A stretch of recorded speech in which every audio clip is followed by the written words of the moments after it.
오늘 10절에 보면 여호와께서 이르시되보라 내가 언약을 세우나니 하나님께서 이스라엘과 다시 언약을 세우게 됩니다. 이 언약은 완전히 새로운 언약은 아닙니다. 이전에 맺었던 언약을 갱신하고 있는 것이고요. 그래서 오늘 내용들이 좀 나왔는데 우리 11절부터 다음 주까지 봐야 될 28절까지 내용 보면 앞에 나와 있던 앞에서 말씀하셨던 언약이라는 걸 알 수 있습니다.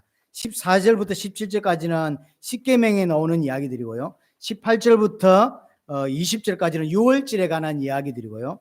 또 22절부터 28절 이야기는 그 다음 십계명 이후에 나왔던 언약서에 나오는 내용들입니다. 그러니까 앞에 나왔던 이야기를 반복해서 해주고 있는 거죠. 이 언약을 10절에 뭐라고 이야기하냐면 내가 지금까지 행하지 않았던 이적으로 행하겠다. 그게 그렇게 표현됐죠. 온 땅 아무 국민에게도 행하지 않은 이적을 전체 백성 앞에서 행할 것이다 라고 이야기합니다.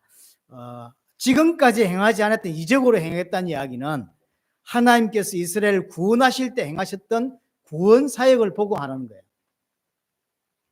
주르기 3장 20절에 보면 내가 내 손을 들어 여러 가지 이적으로 애굽에 행한 후에 너희가 빠져나올 거다라고 이야기를 했죠.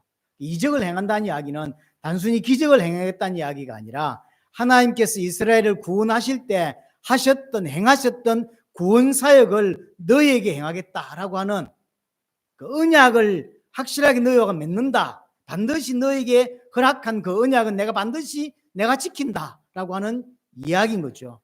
그래서 10가지 재앙으로 애굽을 쳤고 홍해를 통해서 애굽을 치고 그래서 이스라엘을 건져내셨죠. 이것처럼 이거와 비교되지 않은 또 이와 같은 행위지만 지금까지는 너희가 못 봤던 그 이적을 통하여 내가 너희에게 행한 그 언약을 반드시 이루겠다라고 하는 거예요. 오늘 반드시 하나님께서 언약을 이룰 것이다라고 하는 거죠. 사실 이걸 알면 우리는 감사하게 됩니다. 왜 그러냐면 이스라엘의 범죄와 이스라엘의 죄성과 상관없이 언약이 이루어지는 거죠. 만약에 이스라엘의 상태, 이스라엘의 어떤 행위의 결과로 구원을 받는 거라면 구원받을 사람이 아무도 없어요. 그런데 이스라엘의 상태와 상관없이 하나님이 주권적으로 이스라엘을 건져내시는 일을 완성하시겠다는 거죠.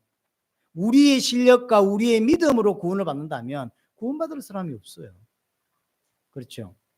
그래서 너무 감사한 거죠. 그래서 우리의 상태나 노력이나 이거와 상관없이 반드시 하나님이 우리에게 약속한 그 구원을 완성하겠다라고 하는 이야기인 거거든요.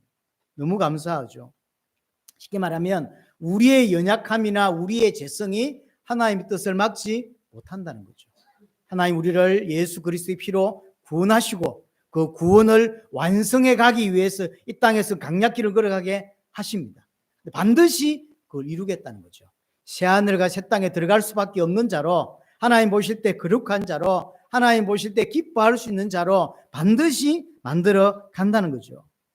원래 하나님의 계획이 뭐냐면 이스라엘 애굽에서 건져내서 가나안 땅으로 데려 들어가는 거거든요.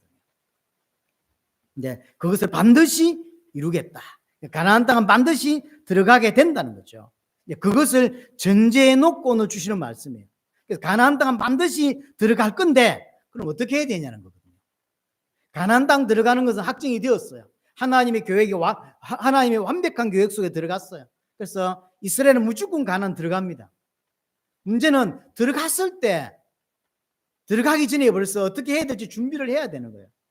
준비하지 못하면 들어가나 마나한 결과들이 나올 수밖에 없다는 거죠. 그래서 이렇게 해라 라고 오늘 말씀을 주는 거죠. 11절에 보시면 너는 내가 오늘 내게 명령하는 것을 삼가 지키라. 이제 이건 11절부터 이야기는 들어갔을 때를 전제하고 하는 이야기입니다. 우리가 가나안 들어갔어요. 들어가서 어떻게 해야 돼? 이 설명을 하고 있는 거예요. 그래서 삼가 지켜야 되는데 뭐 해야 되냐면 그게 아모리 사람들, 가나안 사람들, 헷 사람들, 브리스 사람, 이런 여부수 사는 사람들 다 쫓아내라. 가나안 땅 들어가면 먼저 살고 있는 사람들 있죠. 다 쫓아내래요. 그걸 또 진멸하라고 이야기를 하거든요. 12절에는 너는 스스로 삼가 네가 들어가는 땅의 주민과 언약을 세우지 말고. 왜 그러냐? 올무가 되기 때문에. 그들과 언약 세우면 올무가 되고, 그래서 도리어 13절에 그들이 섬기는 모든 제단과 우상과 주상을, 아세라상을 다 찍어 없애버려라. 14절을 너는 다른 신에게 그래서 전하지 마라.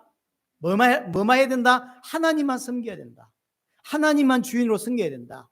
가나안 사람들이 주인으로 섬기고 있는 신을 절대로 섬기면 안 된다라고 이야기하는 거죠. 그래서 오늘 독특한 표현을 썼는데요. 여호와는 질투라 이름하는 질투의 하나님이다. 절대로 언약을 세우면 안 된다는 거예요. 왜냐? 여호와 하나님은 질투의 하나님이기 때문에. 그들과 섞여 살고 그들과 언약하게 살면 100% 우상숭배할 수밖에 없다. 100% 그들의 섬기는 사상의 생각이 빼앗기고 심취해져서 동화되어져서 그들처럼 불신자처럼 살게 될 거라는 거예요. 그러니까 절대로 그들과 언약하지 말고 하나님만 섬기라는 거예요. 왜냐? 여호와는 질투하는 하나님이라는 거예요. 무슨 말입니까? 나만 바라보라는 거죠. 나만 섬기라는 거죠. 나만 여호와다라고 하는 이야기입니다. 그래서 나만 너희의 주인이다. 나만 너희가 섬겨야 될 대상이기 때문에 절대 가나안 들어가서는 다른 우상, 다른 주인 없다. 나만 섬겨라라고 하는 거죠. 나 여호와가 너희의 생사화복을 주관할 수 있다라고 이야기를 하는 거죠. 자, 중요한 건 가나안은 반드시 들어가는데 뭐가 중요하냐면 지금 이스라엘이 그 가나안에 들어가서 하나님만 섬길 수 있는 준비가 되어 있냐는 거예요. 그게 중요한 거거든요. 들어가는 건 확정적이라니까. 들어가는 건 들어가게 되어 있어요. 근데 지금 이스라엘 상태가 하나님과 영원히 함께 할 수 없는 상태예요. 가나안은 왜 가죠? 노예 살고 있기 때문에 하나님께 새로운 땅을 준 게 아닙니다. 하나님과 함께하는 땅이라고 하는 상징이 가나안이요. 가나안은 땅에 들어갔다는 게 중요한 게 아니라 하나님이 우리와 영원히 함께한다라고 하는 그 상징이 가나안이거든요. 그럼 가나안 들어갔다는 이야기는 하나님과 영원히 함께하려고 들어가는 것이지, 하나님과 함께하지 않는 삶은 가나안 들어가 본들 아무 소용이 없는 거예요. 그래서 가나안은 들어가는 걸 확정됐는데 만약에 들어가서 하나님과 함께하지 못하는 상황이 벌어지면, 하나님과 함께할 수 없는 그런 죄를 계속 짓게 된다면 들어가나 마나요. 하나님은 우리가 육신적으로 애굽에 노예 살고 있고 육신적으로 어려웠기 때문에 구원하신 게 아니라니까요. 하나님 보실 때 우리가 너무나 노예 생활하고 너무나 가난하고 너무나 힘이 드니까 긍휼히 여기서 우리를 구원하셨다? 틀린 말입니다. 그렇지 않아요. 하나님과 함께 하려고 건지셨고 함께하는 땅으로 데리고 가는 거예요. 근데 들어갔는데, 그 땅으로 들어갔는데 함께하지 못해. 죄 때문에, 우상숭배 때문에. 그러면 들어가나 마나요. 그럼 애굽에 그냥 있는 게 낫죠. 들어갈 필요가 없는 거죠. 지금 이스라엘의 상태가 출애굽기 32장에서 어떤 상태인지를 말해주는 거죠. 하나님과 함께할 수 없는 상태구나. 그게 바로 이게 황금 송아지 만들어서 우상 숭배한 거로 드러났거든요. 그건 드러났을 뿐인 거예요. 이스라엘은 하나님과 함께 할 수 없는 상태다라는 것을 보여주는 거죠. 함께 하기 위해서 나왔는데. 그래서 함께 하지 못하면 들어가나 만한 거죠. 그래서 가나안 땅에 반드시 들어갈 건데, 그래서 이렇게 해라라고 이제 명령을 하신 것입니다. 하나님과 영원히 함께하기 위해서 딱 한 가지만 하라는 거죠. 그게 뭐냐면 나만 섬기라. 나만 너의 주인이다라는 거죠. 어떤 면에서 언약도 중요하지 않습니다. 언약을 맺지 마라 하는 이야기는 언약 맺음으로 그들과 생각이 동화되고 믿음이 동화되어져서 우상을 섬기게 되기 때문에 언약을 세우지 말라고 하는 것이지, 언약 자체가 중요하지 않아요. 제일 중요한 게 하나 딱 있는데, 그게 뭐냐면 하나님만 섬길 수 있냐는 거예요. 하나님만 섬기는 자가 되어야 하나님은 함께 하신다. 근데 언약을 맺고 친하게 지내다 보니까요, 생각이 쑥 따라가는 거죠. 애굽 사상 그대로 살게 되고 가나안의 우상의 사상을 그대로 받아들이게 된다는 거죠. 그래서 여호와 하나님만 섬겨라, 여호와 하나님만 의지해라 라는 거죠. 여호와 하나님으로 내 인생 충분하다. 그렇게 믿어져야 가나안 땅에 사실은 들어갈 수 있는 겁니다. 이걸 우리에게 적용해 보십시다. 우리에게 가나안은 새하늘과 새 땅입니다. 이스라엘이 가나안 땅 들어간다는 건 우리에게는 새하늘과 새 땅으로 들어가는 것과 같죠. 누가 새하늘과 새 땅에 들어갈 수 있습니까? 어떤 상황, 어떤 조건 아래서도 하나님만 의지하고 하나님만 신뢰하고 하나님만 섬기는 자만 새하늘과 새 땅에 들어갑니다. 하나님 한 분만으로 충분합니다. 하나님만이 내 인생의 주인이십니다. 하나님만이 여호와십니다. 라고 믿어지는 자, 이 사람이 가는 곳이 새하늘과 새 땅이에요. 그것이 어떻게 나와야 되냐면 억지가 아니라 마음에서 우러나와야 돼요. 자발적으로 깨달아져서 하나님이 정말로 하나님 나를 사랑하셨구나라고 깨달아져서, 그래서 하나님을 사랑하기 때문에 그를 섬기고 다른 걸 다 줘도 괜찮아, 딴 거 해라고 해도 저는 다 필요 없습니다, 오직 하나님만 섬기겠습니다 라고는 마음이 자발적으로 나온 상태, 그 사람이 들어가는 곳이 새하늘과 새 땅이라 우리에게 주는 메시지거든요. 그래서 이것이 준비 안 되면 하나님과 함께 할 수가 없는 거죠. 구약에서 이스라엘이 우상 숭배를 했다면 지금 우리에게 우상 숭배와 똑같은 역할을 하는 게 뭘까요? 그게 탐심이에요. 그래서 골로새서 3장 5절을 보면 탐심이 우상 숭배라고 말하는 거죠. 마음의 문제. 이스라엘이 가나안 들어가서 우상 숭배를 한다고, 우리 구원받은 이스라엘이 우상을 숭배하죠.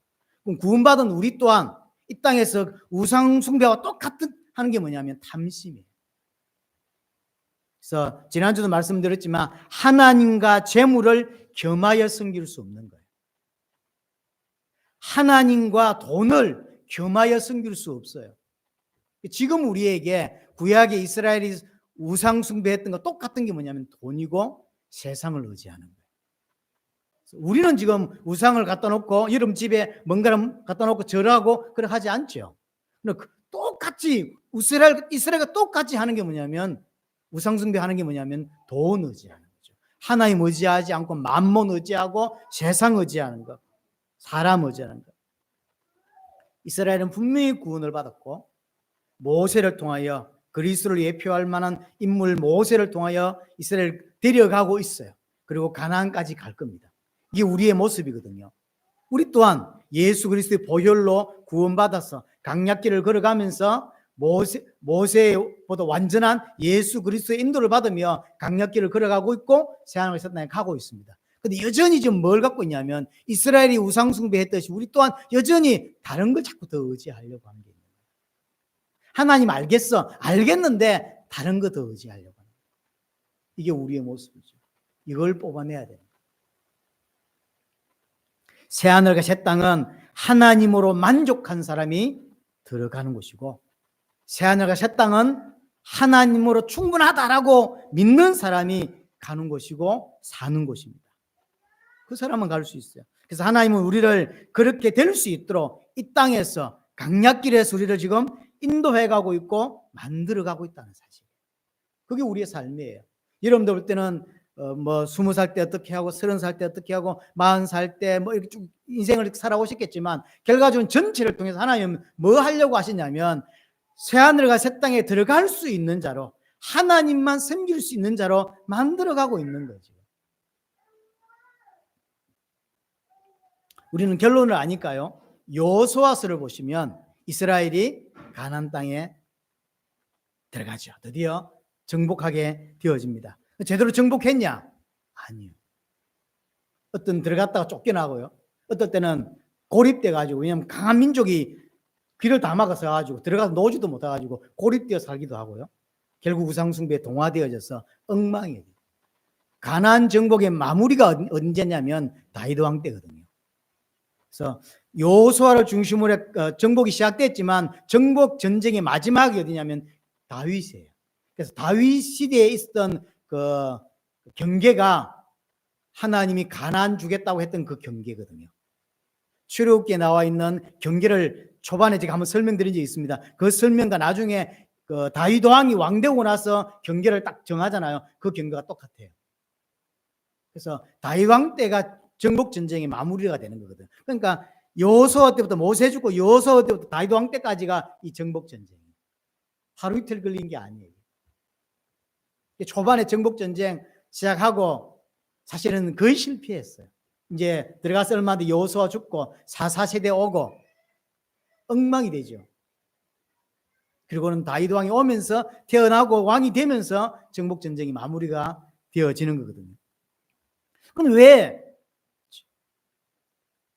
그토록 소원했고 하나님의 언약이었던 가나안에 들어갔는데 왜 제대로 정복하지 못하고 왜 제대로 하나님 섬기지 못했냔 말이에요. 왜 하나님과 함께 하지 못하냐고. 하나님만 의지하는 자가 되지 못했기 때문에. 하나님으로 충분합니다 라고 하는 믿음이 그들에게 없는 거예요. 하나님과 함께 할 수 있는 준비를 하라고 오늘 본문에 말하고 있는데 못해요. 결과적으로 출애굽기 끝나고 근 40년 가까운 세월을 지난 후에 가나안 들어가잖아요. 시간으로 따지자면 38년 가까운 시간이 있었음에도 불구하고 실제는 제대로 준비가 안 돼요. 그 사실을 알고 있는 하나님이시기 때문에 먼저 말씀하고 있는 거예요. 언약 성취라고 하는 게 가나안 들어가는 게 아니거든요. 그렇죠? 하나님과 영원히 함께 하려고 가나안 가는 건데 가나안은 갔어요. 갔는데 전혀 갖추지를 못한 거예요. 갖추라고는 말씀하고 있는데 전혀 갖추지를 못해요. 그래서 미리 지금 말씀하고 있는 거거든요. 가나안 들어가면 가나안에 있는 족속도 다 진멸하고 다 죽이고 이렇게 쭉 설명을 하잖아요. 절대 언약을 맺으면 안 되고 왜냐 올무가 될 거니까. 오늘 15절에도 보면 언약을 세우지만 다시 반복하고 있거든요. 두 개가 나와요. 언약을 세우지 말고 언약을 우상을 깨뜨리고 다시 언약을 세우지 말고 왜냐 우상을 숭배할 거니까. 16절에 다시 넣어죠. 이게 두 가지를 반복해 쓰고 있는 거죠. 같은 이야기. 이제 구원받은 하나님의 백성들도 이 출애굽기를 읽으면 나중에 여호수아 읽으면 굉장히 불편해하는 사람들이 있다고 알고 있어요. 저도 굉장히 처음에 이해가 안 됐고. 왜냐하면 하나님이 오늘 본문에 다 쫓아낸다고 하셨잖아요. 그래서 쫓아내기도 하고 진멸하기도 하고 뭐라고 표현하냐면 다 죽이라 그랬어요. 가나안에 들어가는 먼저 살고 있는 백성들이 있는데 그걸 다 보이는 대로 다 죽이라 그랬어요. 절대로 놔주면 안 되고 다 죽이라. 그래서 어른이든 아이든 여자든 노인 다 상관없이 다 죽이게 해요. 짐승까지도 다 죽이거든요. 그러니까 와 너무 잔인한 거 아니야? 왜 다 죽이지? 이렇게 말한다고. 왜 다 죽일까요? 왜 하나님은 다 죽이게 했을까요? 이스라엘 때문이에요.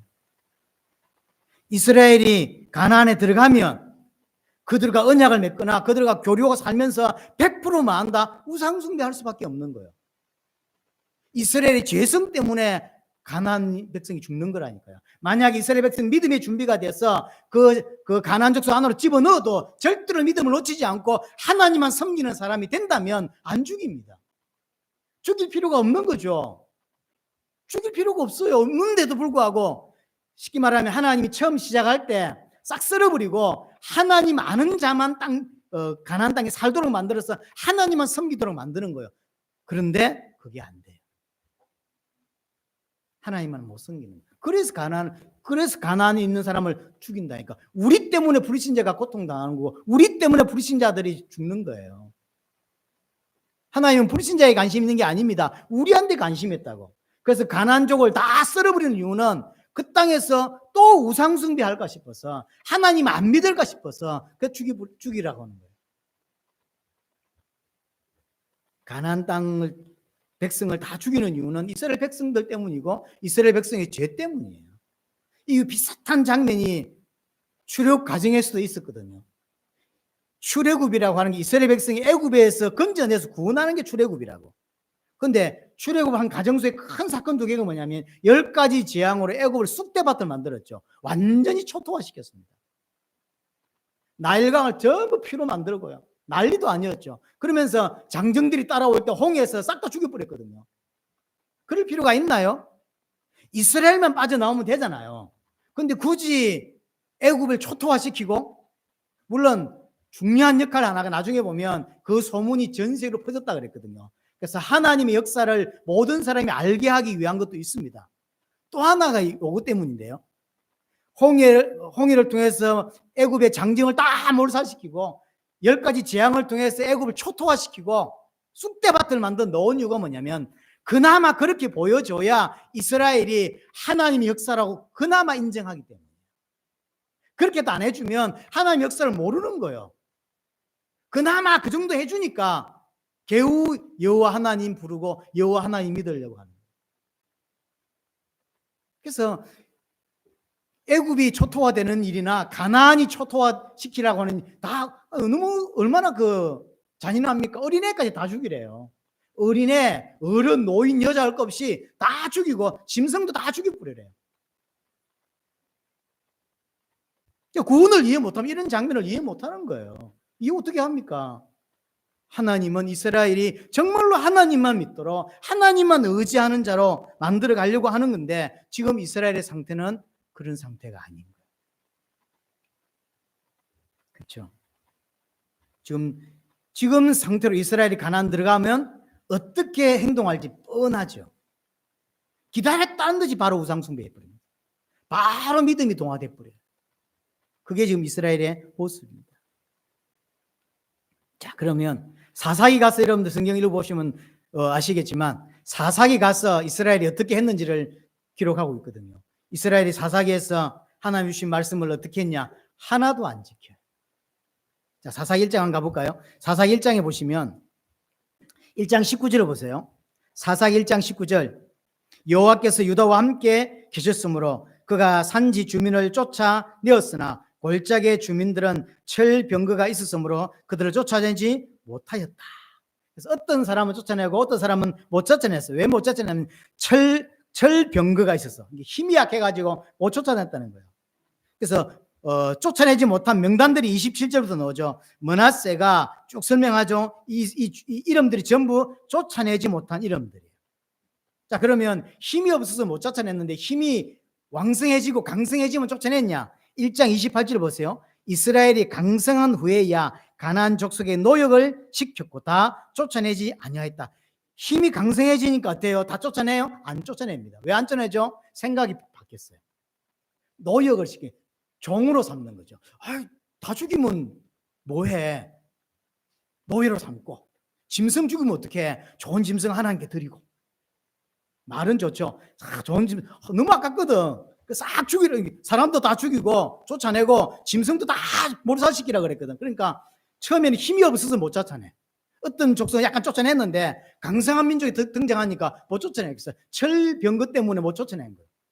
근데 힘이 이제 시간이 지나면서 힘을 키웠다고. 힘이 있죠? 쫓아내야 안 쫓아냅니다. 힘이 키우니까 생각이 바뀌어요. 어떻게 해요? 노예로 삼으면 되지. 우리가 힘이 있는데 뭐가 문제야? 우리가 왜 동화가 되겠어? 우리가 왜 우상숭배 하겠어? 그래서 노예로 시키고 짐승은요 아깝거든. 다 죽이라니까 그거 우리가 하면 되는데. 그러면서 핑계를 뭐라 대냐면 하나님께 예물 드릴 때 써야지. 좋은 건 골라가지고. 말은 얼마나 좋습니까? 처음에는 힘이 없어서 못 쫓아내고 나중에 힘이 있을 때는 생각이 바뀌어서 노예로 삼고. 그래서 29절부터 보시면 그들 계속 그 이야기가 나오죠. 29절에도 그 중간에 보세요. 가나안 족속을 쫓아내지 못하며 그들 중에 거주하게 되죠. 30절에서도 거민들이 가나안 족속이 그들 중에 거주하면서 노역을 하였다라고 하죠. 31절도 보세요. 마지막 부분에 주민을 쫓아내지 못하고 32절도 그들을 쫓아내지 못하였다. 33절도 보세요. 마지막 주민들이 그들에게 노역을 하였다. 안 쫓아냈다는 거죠. 34절에도 마찬가지예요. 쫓아내지 못해요. 힘이 없어서 못 쫓아내고 힘이 있을 때는 생각이 바뀌어서 못 쫓아내요. 안 쫓아내요.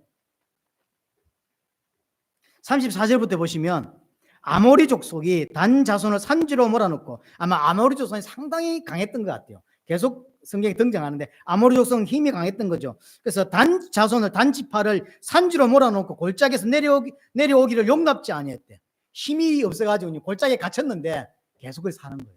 내려오면 맞아 죽어요. 아모리한테 맞아 죽는 거예요. 이런 상태.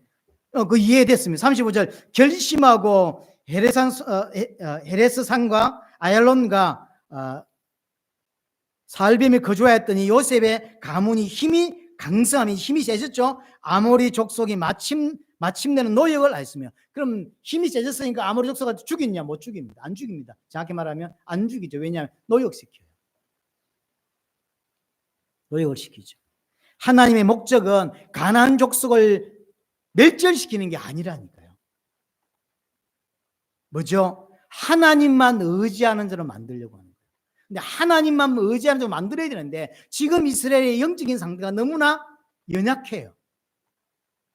그래서 연약한 상태로 가나안 들어가면 100% 우상숭배에 잠식당할 수밖에 없는 거죠. 100% 믿음이 섞이고 100% 그들의 사상과 그들의 생각과 그들의 문화에 완전히 잠식당할 수밖에 없어요. 그래서 우상숭배할 수밖에 없는 거예요. 그래서 하나님이 다 죽이라고 하는 거예요. 그래서 정말로 하나님만 믿는 자들만 딱 남겨놓은 상태에서 출발하게 하는 거예요. 근데 그걸 순종하냐? 순종하지 않아요. 결국 이스라엘은, 우리 결과 아니까, 결국 가나안 족속에 가나안에 들어갔고 그들 섬기는 우상에 동참하게 되죠.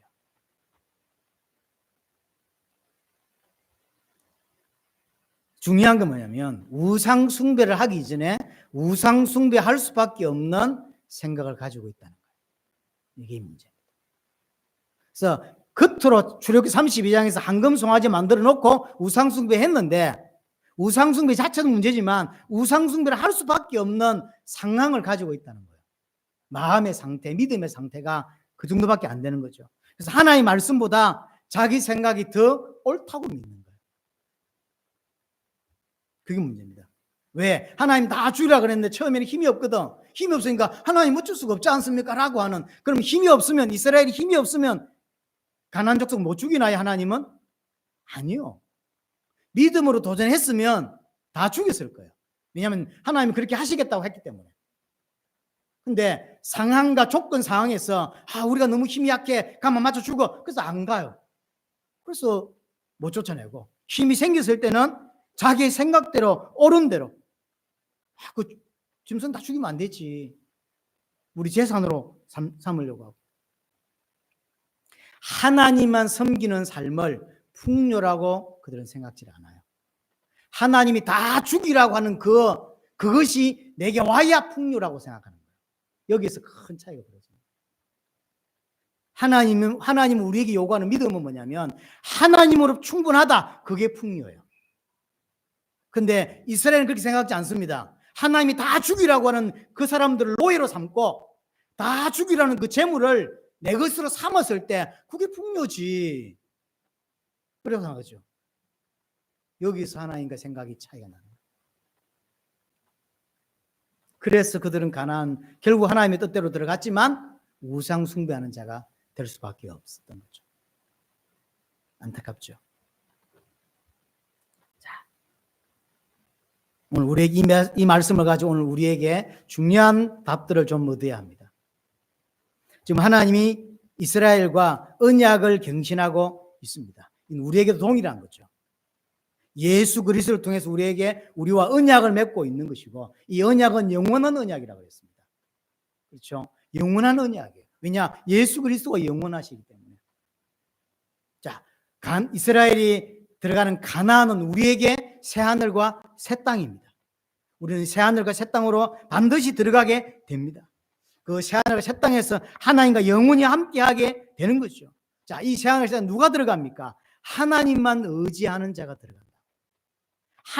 하나님으로 충분합니다 라고 믿는 자가 들어가는 것이고, 하나님으로 풍성함을 누리는 자가 들어갈 수 있는 땅이 새하늘과 새 땅입니다.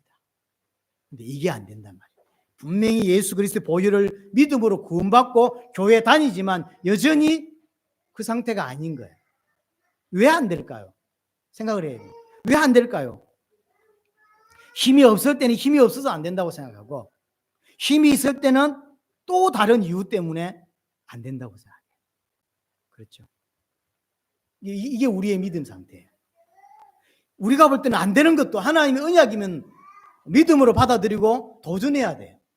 근데 그렇게 하지 않죠. 우리는 안 돼. 우리는 아무것도 안 돼. 오케이. 연약하니까. 그러면 힘이 강성해지면 하냐? 안 한다니까요. 절대 안 합니다. 이래서 안 하고 저래서 안 하고. 자, 이제 올해부터는 교회 나오셔야죠. 이러면 이거 해결하면 이제 가겠습니다. 자, 해결되면 나올까 안 나올까요? 안 나옵니다. 옛날에 집사님 교회 다니셨는데 지금 교회 나오셔야죠. 그러면 애들 출가 다 시켜놓고 가겠다는 거예요. 좀 홀가분한 상태에서. 자, 출가 다 시켰으면 이 사람 교회 올 수 있다 없다? 안 나온다니까. 왜죠? 이제 손주 태어나거든. 손주 봐야 되게 못 나와요. 손주 좀 크죠? 초등학생 가고 이제 놓으셔야죠. 옛날에 제가 얼마나 교회 지금 다 놓으셔야죠. 그러니까 뭐라죠? 이제 간질이 안 좋아가지고 4층까지 못 올라가겠습니다. 우리 안 사는. 이래서 안 되고 저래서 안 돼. 계속 핑계 생깁니다. 하나님 말씀 그대로 순종할 줄 몰라요. 이게 이스라엘의 상태. 왜일까요? 내 안에 우상이 가득한 거예요. 내 안에 여전히 내가 주인으로 살아가요. 하나님 말씀하시면 오케이 라고 받아들일 수 있는 상태가 아니에요. 하나님이 주인이 아니라 내가 내 인생에 여전히 주인으로 이건 이래서 되고 저건 저래서 안 되고 계속 그렇게 핑계대죠. 그렇지 않습니다. 여호와 하나님 말고 다른 것이 더 필요하다고 이 사람은 믿는 거예요. 하나님 한 분으로 충분하다고 생각하지 않는 거죠. 이 사람이 생각하는 하나님은 내 육신적인 것을 해결해 주고 채워주는 하나님으로 믿고 있다. 하나님도 잘못 알고 있는 데다가 생각 자체도 자신이 주인인데다가 그러니까 사실 하나님께 나오기가 쉽지가 않은 거예요. 그렇죠? 어떤 목적 때문에 교회를 나온 사람이 자, 응답이 되어도 교회를 떠나고 응답이 안 되어도 교회를 떠납니다. 왜 그럴까요? 자, 어떤 문제가 있었어. 그래서 교회를 가면 해결될까 싶어서 교회를 나왔어요. 나와서 열심히 기도했는데 해결이 안 돼. 그럼 그 사람 교회를 다니까 안 될까요? 안 다니죠. 결국 안 되네. 교회 가면 된다더니 안 되네. 여러분 육신적인 가지고 교회 오는 사람 많잖아요. 그럼 실제로 그게 응답이 될까요? 안 될까요? 응답 안 되는 게 많을까요? 되는 게 많을까요? 응답 안 되는 게 훨씬 많습니다. 훨씬 정도가 아닙니다. 대부분은 응답 안 됩니다. 자, 응답이 됐다고 칩시다. 응답이 되었어요. 암도 나왔고 해결이 됐어. 자녀 문제 해결이 됐어. 그러면 교회를 다녀요? 안 다녀요? 안 다닙니다. 왜냐하면 해결됐는데 왜 다녀요? 응답이 됐는데 왜 다녀요? 이거 해결은 진짜 하나님 믿겠습니다 하고 새벽기도 그렇게 모으더니 해결이 딱 되면 헌금 한번 딱 한 방 해주고 가죠. 그래서 대부분 여기서 응답이 돼도 안 오고 응답이 안 와도 안 오는 거예요. 왜냐? 그 사람이 생각하는 하나님은 성경에서만 하나님이 아니에요. 자기 육신적인 걸 채워주는 하나님으로 믿고 있을 뿐인 거예요. 그래서 처음에 교회를 부를 때는 영적인 걸 이해하지 못하기 때문에 하나님이 육신적인 것으로 교회를 부르는 거예요. 고민이 있거나 염려가 있거나 고통이 있거나 문제가 있기 때문에 교회로 온다. 그게 하나님 부르시는 방법이에요. 그럼 와서 정상적인 교회라면 또 정상적으로 하나님 부르시면 받은 자가 맞다면 그렇게 육신적인 이유 때문에 왔다가 그래서 육신적인 해결하기 위해서 막 기도하다가 설교를 들으면 성경을 보면서 답을 탁 얻게 된다고. 아, 내 문제가 육신이 해결되는 게 문제가 아니구나. 나는 지금 하나님을 모르고 있었고 하나님 단절돼 있었고 하나님 떠나 있었는데 나는 지금 내 앞에 온 육신 이거 해결되면 된다고 생각했는데 그게 아니구나. 나는 하나님과 떠나 있는데 이 육신 문제 해결되는 게 뭐가 중요하겠냐. 하나님 만나는 게 문제구나. 왜 못 만나냐? 내 죄 때문이구나. 뭔 죄를 지었는데 하나님을 대적하는 죄를 지었었구나. 몰랐죠 지금까지.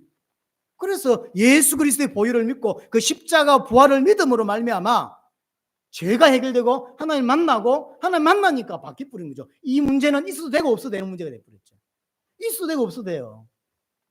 그런데 예수 안 믿는 사람의 특징은 뭐냐면 이 문제 때문에 5년째 지금 교회를 다니고 있는데 여전히 문제 해결 안 되는 거죠. 버티고 있는 거죠 지금 이 사람은. 천국 가기 위해서 예수 믿는다라고 할 때 정말로 이 사람이 천국 갈 수 있을까요? 못 갑니다. 왜 못 갈까요? 예수를 믿고 하나님을 믿음으로 천국 간다라고 생각했는데 일단 천국부터 틀렸고요. 자기가 생각하는 천국은 고통 없고 눈물 없고 잘 먹고 잘 사는 동네로 생각하고 있거든요.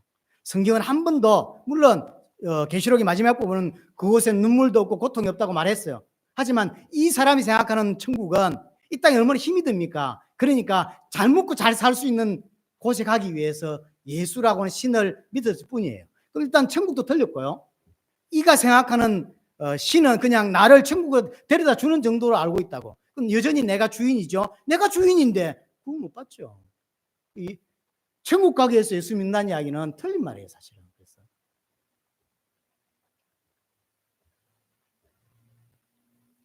자기 문제 해결되고 자기 육신 문제 해결되면 하나님 섬기냐 안 섬긴다니까요. 그 문제를 주는 이유는 하나님을 깨달으라고 하나님 앞에 불러오기 위해서 문제를 준 거지 그거 해결된다고 하나님 믿는 게 아니라니까요. 자, 그럼 이스라엘은 그랬는데 우리는 좀 어떻게 됩니까? 우리는 더 이상 인간의 노력, 인간의 실력으로 하나님을 온전히 섬길 수 없다는 답이 나온 거죠. 이스라엘을 보니까. 이스라엘의 노력과 이스라엘의 어떤 믿음과 이스라엘의 실력을 가지고는 절대로 하나님을 온전히 못 섬기는 거죠. 천국 못 가요, 사실은. 가나안 땅 못 들어가는 거예요. 그래서 실제로 가나안 땅 못 들어갔다고 우리에게 설명해 주잖아요. 그 말은 구원 못 받다 설명하는 게 아니라 우리에게 상징적으로 설명해 주는 거죠. 못 들어간다는 거죠. 어떻게 해야 됩니까? 우리가 하나님과 영원히 함께 할 수 있는 유일한 답이 뭡니까? 예수 그리스도. 이스라엘은 이것을 하고 저것을 하고 언약을 지키고 뭐 어쩌고 이렇게 해서 가나안 들어가겠다고 말씀하는데 그들을 지킨다 안 지키다 못 지켜요. 왜? 실력도 안 되고 믿음도 안 돼. 아무것도 안 돼. 우리 또 똑같아요. 우리가 이스라엘과 나은 게 있나요? 없어요. 그래서 하나님 우리에게 하나님과 영원히 할 수 있도록 영원히 함께 할 수 있도록 완전한 답 예수 그리스도를 주신 거예요. 어떻게 해요?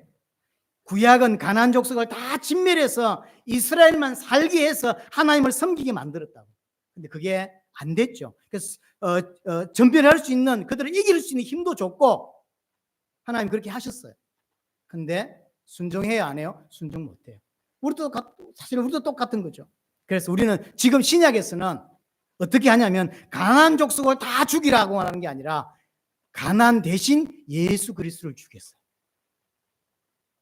그래서 우리를 건져내신 거예요.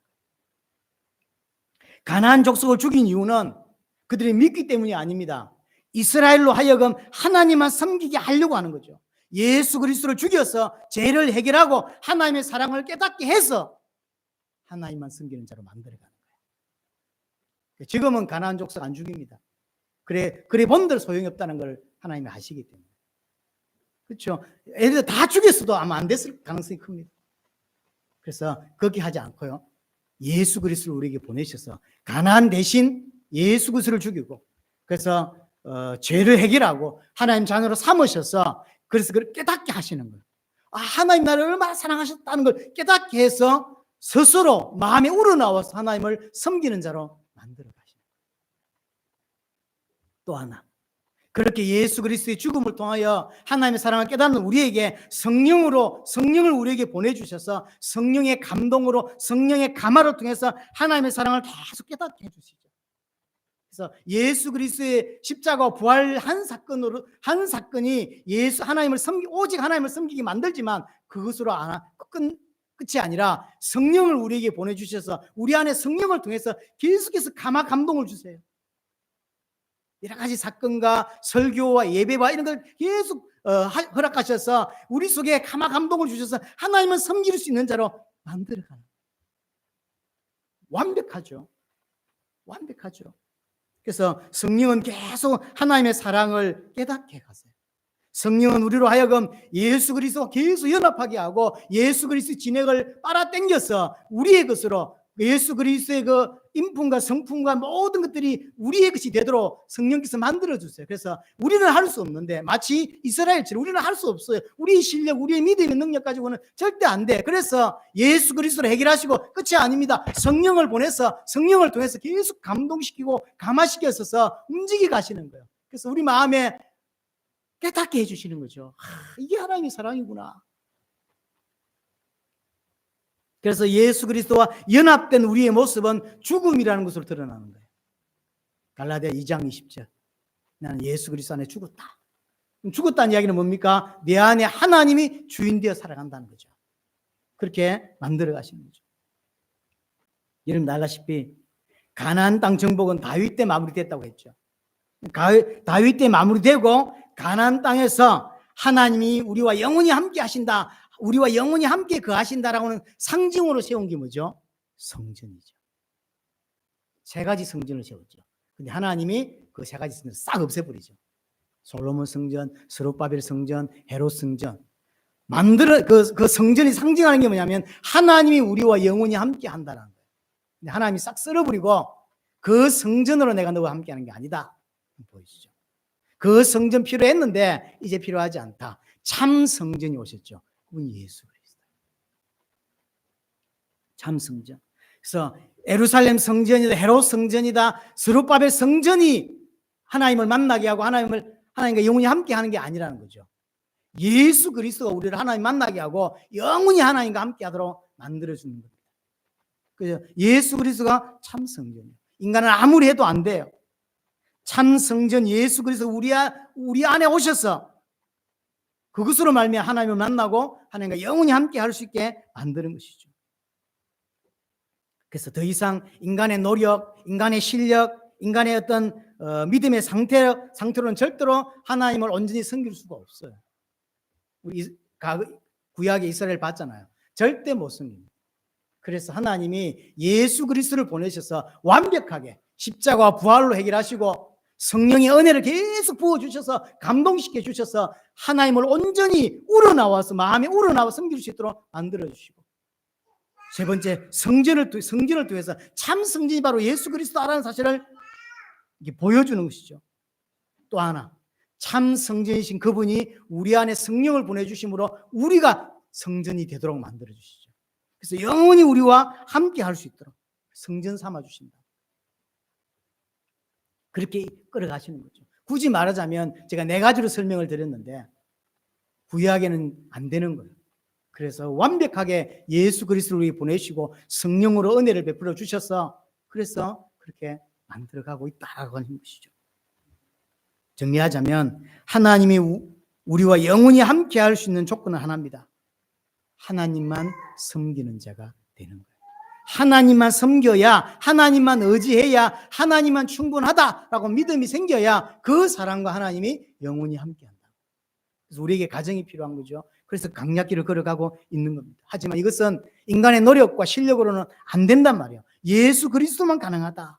그래서 예수 그리스도께서 우리를 대표해서 하나님과 영원한 언약을 맺어주시고 십자가를 통해서 하나님 만나고 섬기도록 만들어주시고 성령의 은혜를 통해서 하나님의 사랑을 깨닫게 해주시는, 계속 지금도 또 우리 예배라든지 이걸 통해서 말씀을 통해서 계속 깨닫게 해주시죠.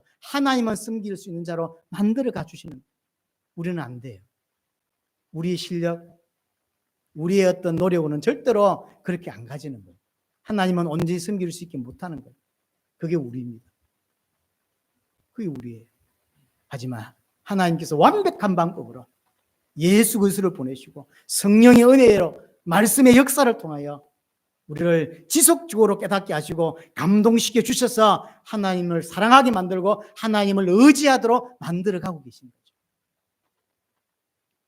그래서 나는 피조물임을 알고 예수 그리스도만, 하나님만 내 인생의 주인임을 깨닫게 해주신 것이고, 이것이 바로 새하늘과 새 땅을 차지할 사람의 본질인 거예요.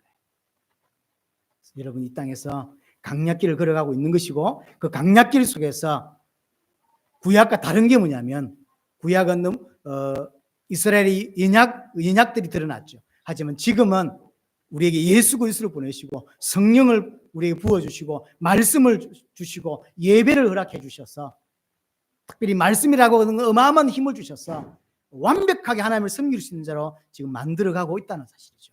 이번 주간도 하나님 주신 은혜 속에서, 하나님 주신 역사 속에서 계속 성장하고 하나님과 함께 할 수 있는 자로 만들어져가는 은혜가 여러분들이 반드시 있게 되기를 원합니다.